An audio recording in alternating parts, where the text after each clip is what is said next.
想用體重磅嚟控制體重，個核心唔係淨係睇體重，而係要睇埋體脂率同肌肉量。跟住以下4步就得㗎啦。第1步，揀啱磅，用啱方法。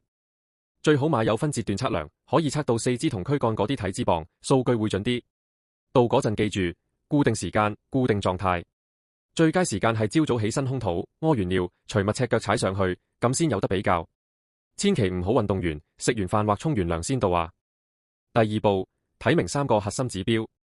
體重參考下就算，唔使對每日0.5公斤上上落落太緊張。體脂率呢個緊要過體重好多。一般男士標準大約15%至20%，女士就20%至25%。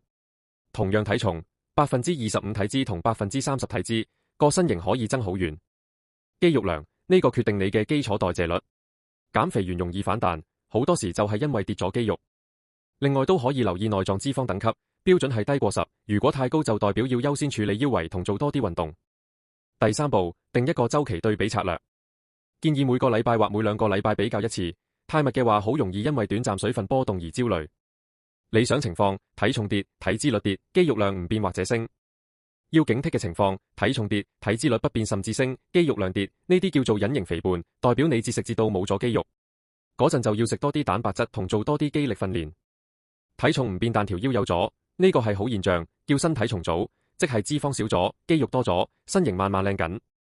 第4步，跟住數據調整行動。如果你體脂超標，就要製造熱量赤字。建議每星期做3到5次帶氧運動，好似慢跑、游水咁，每次30至45分鐘。飲食就要加多啲菜同蛋白質。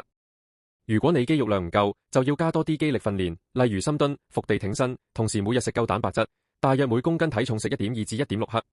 體重跌得慢啲唔緊要，保住肌肉緊要過快跌。如果你體重跌得太快，每星期超過1公斤體脂磅，通常都會提示你肌肉流失。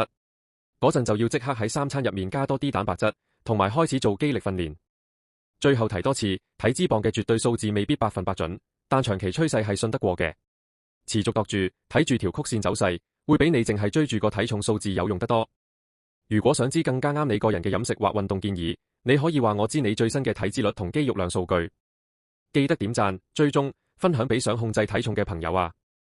想了解更多，歡迎 WhatsApp 我或者瀏覽我哋嘅 YouTube 頻道。拜拜。